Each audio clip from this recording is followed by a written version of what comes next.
شیران اور تونی باہر نکل آئے۔ تونی پرتشویش نگاہوں سے چاروں طرف دیکھ رہا تھا کہ کہیں نپٹو اور اس کے گنڈے ان کی طاق میں نہ ہوں، لیکن جب شیران حسب معمول لاپرواہ تھا، وہ آہستہ روی سے چلتے ہوئے کار تک پہنچ گئے اور تونی نے ایک بار پھر ڈرائیونگ سنبھال لی۔ کیا خیال ہے چیف، واپس مین روڈ پر چلیں یا پھر جس راستے پر جس کے بارے میں آپ نے کاؤنٹر کلرک سے پوچھا تھا؟ مین روڈ پر چلنے کی کیا ضرورت ہے، یہ راستہ مختصر ہے، اسی راستے پر چلو، شیران نے جواب دیا اور تونی کار آگے بڑھا کر، راستہ کچا تھا، وہ اس راستے پر آگے بڑھتے رہے۔ تھوڑے ہی فاصلے پر ایک ایسا درہ تھا جس کے دونوں طرف اونچے اونچے ٹیلے تھے، ان ٹیلوں پر چھوٹی چھوٹی چٹانیں ٹکی ہوئی تھیں۔ اس درے تک پہنچے تھے کہ دفتن فائر کی آواز سنائی دی اور گولی کار کے بائیں سمت زمین سے ٹکرائی۔ پتھروں کی چھوٹی چھوٹی کرچیاں فضا میں بلند ہوئی اور تونی نے بوکھلا کر بریک لگا دیے۔ شیران پھرتی سے دروازہ کھول کر کار کے نیچے رینگ گیا تھا۔ نیچے رینگتے اس نے جیب سے پستول نکال لیا۔ تونی احمقوں کی طرح منہ پھاڑے ڈرائیونگ سیٹ پر بیٹھا ہوا تھا۔ پھر جب کچھ اور گولیاں اس کے اطراف میں ٹکرائی تو وہ بھی بوکھلا کر نیچے اتر آیا۔ اس نے یہ نہیں دیکھا کہ شیران کہاں گیا ہے، وہ آنکھیں پھاڑ کر ادھر ادھر دیکھنے لگا۔ پھر جب دوبارہ فائر ہوا تو اس نے ایک چیخ ایک جانب چھلانگ لگا دی۔ اب وہ اس پہاڑی ٹیلے کے دامن میں تھا۔ اس سے اندازہ نہیں ہو سکا تھا کہ گولیاں کس جانب سے آ رہی ہیں، لیکن شیران گاڑی کے نیچے سے آہستہ آہستہ کھسک کر سامنے کے رخ پر آ گیا تھا، اور وہ یہ اندازہ لگانے کی کوشش کر رہا تھا کہ حملہ آور کس طرف ہے، اور اب اس بات میں کوئی شک و شبہ نہیں رہ گیا تھا کہ حملہ آوروں نپٹو اس کے ساتھی ہوں گے۔ یقینی طور پر انہوں نے یہی سوچا ہوگا کہ ان کے دشمن اس سمت کا رخ کریں گے۔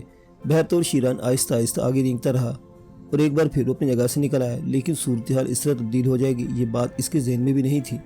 نپٹو اور اس کے ساتھی بھی چالاک تھے۔ آہستہ آہستہ تین آدمی کار کے عقب میں پہنچ چکے تھے اور انہیں اس طرح دیکھا نہ جا سکا۔ جو ہی شیران کھڑا ہوا، پیچھے سے تین پستولیں اس کے بدن سے آ لگی اور نپٹو کی سرد آواز سنائی دی، ہاتھ اوپر اٹھاؤ ورنہ پورا بدن گولیوں سے چھلنی ہو جائے گا، خبردار پیچھے پلٹ کر دیکھنے کی کوشش مت کرنا۔ شیران نے آہستہ آہستہ ہاتھ بلند کر دیے۔ صورتحال کی نزاکت کا اسے احساس ہو گیا تھا۔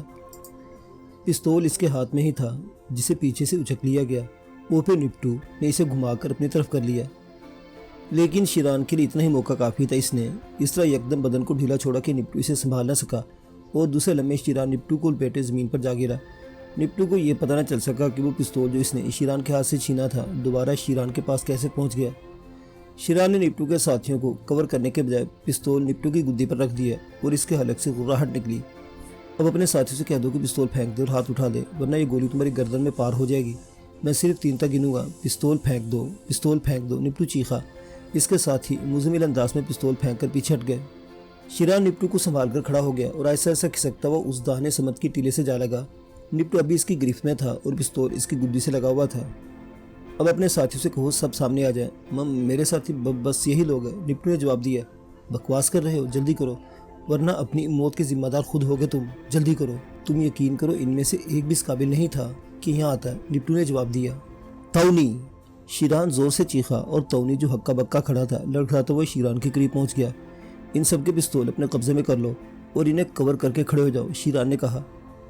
تونی نے جلدی سے ان سب کے پستول حاصل کیے اور پھر دونوں ہاتھوں میں پستول لے کر دوبارہ ٹیلے کے دامن میں پہنچ گیا۔ اسے تم اپنے ہاتھوں پر رکھ کر کھڑے ہو جاؤ، خبردار اگر کسی نے ہلنے کی کوشش کی تو میرا نشانہ خطا نہیں ہوتا۔ اس نے اپنی آواز کو خوفناک بنانے کی کوشش کی، یہ دوسری بات کے مضحکہ خیز معلوم ہوئی تھی۔ ہاں دوست، اب تم بتاؤ کہ تم اسے کیا دشمنی ہے اور کیوں تم میرے پیچھے پڑے ہو؟ شیران نے نپٹو سے پوچھا۔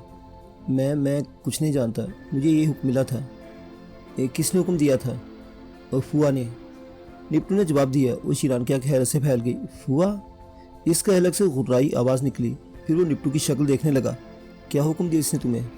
یہی کہ تمہیں اس علاقے میں آنے دیا جائے۔ صرف آنے نہ دیا جائے یا یہ بھی کہا تھا کہ ہمیں قتل کر دیا جائے؟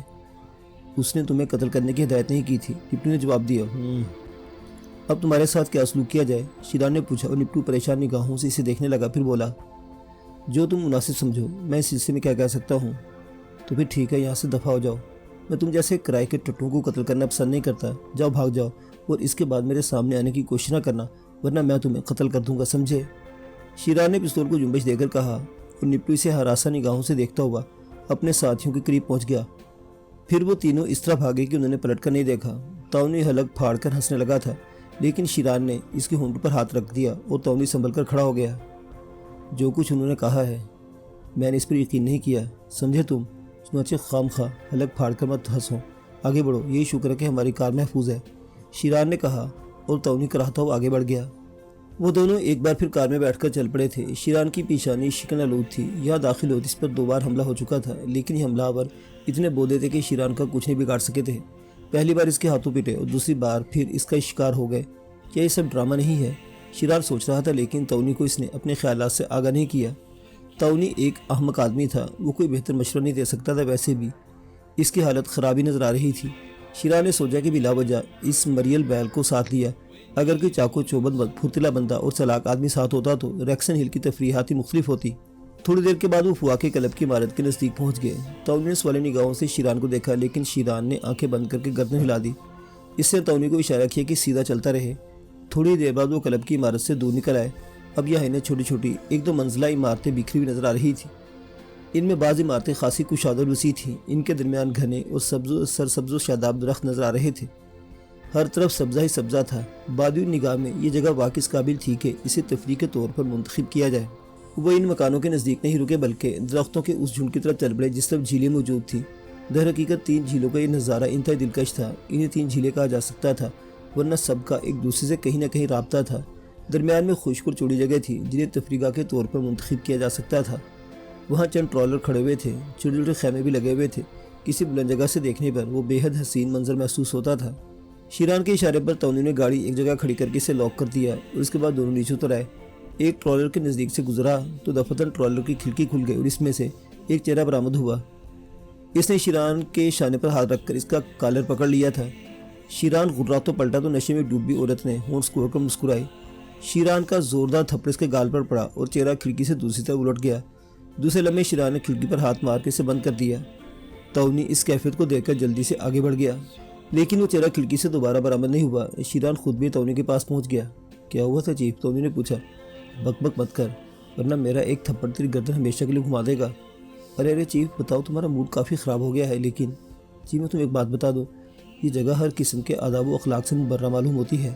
یہ انسان غموں کو بھولنے کے لیے آتا ہے اور بھول جاتا ہے۔ دوسری بات یہ ہے کہ ہمارے غم اس قدر دبیز ہیں کہ ہم انہیں کوشش کے باوجود فراموش نہیں کر سکتے۔ ویسے ایک بات بتاؤ چیف۔ پوچھو، شیران نے طنزی انداز میں کہا۔ چیف، یہاں آنے والے سب کے سب صاحب حیثیت ہوتے ہیں، تم دیکھ رہے ہو، بڑے بڑے قیمتی ٹرالر بکھرے پڑے ہیں، اور اگر چھولداریاں بھی لگی ہوئی ہیں تو وہ بھی اعلیٰ قسم کی بنی ہوئی ہے۔ گویا یہاں کرائے پر چھولداریاں ملنے کا کوئی چانس نہیں۔ پھر رات کہاں گزاریں گے؟ کیا یہ درخت اور یہ گھاس ان لوگوں کی ملکیت ہے؟ نہیں چیف، مگر میں سمجھا نہیں۔ کھلے آسمان کے نیچے کسی بھی جگہ گھاس پر راتیں گزارنے کے لیے بہترین مواقع موجود ہے۔ میں دراصل کسی اور وجہ سے بات کر رہا تھا۔ وہ وجہ کیا تھی؟ کچھ نہیں چیف، میرا مطلب ہے کہ اگر تم اجازت دو تو میں یہاں پر کسی سے دوستی گاٹھوں اور پھر اپنے لیے رہنے اور کھانے کا بہترین ٹھکانہ حاصل کر لوں، صرف اپنے لیے۔ اگر تم نے مجھے شامل کیا تو اس کے بعد تجھے کسی جھیل میں دفن کر کے ہی جاؤں گا۔ ٹھیک ہے چیف، ٹھیک ہے، جیسے تمہاری مرضی، لیکن یہ بتاؤ کہ میرے لیے تو اجازت ہوگی نا؟ مجھے تجھ سے کوئی دلچسپی نہیں ہے، شیران نے جواب دیا، اور تونی ہنسنے لگا۔ پھر انہوں نے ایک جگہ منتخب کی۔ کافی دور چل چکے تھے، چنانچہ اس گھنے درخت کے نیچے وہ دونوں آرام کرنے بیٹھ گئے۔ تونی کی نگاہیں اب بھی رنگین لباسوں کی جانب بھٹک رہی تھی، جبکہ شیران کے ذہن میں کچھ اور ہی سوچ تھی۔ تونی کو اس نے بلا وجہ اپنے سے دور رہنے کی ہدایت نہیں کر دی تھی۔ یہاں آ کر اس نے محسوس کر لیا تھا کہ تونی کو ساتھ لانا غلط تھا۔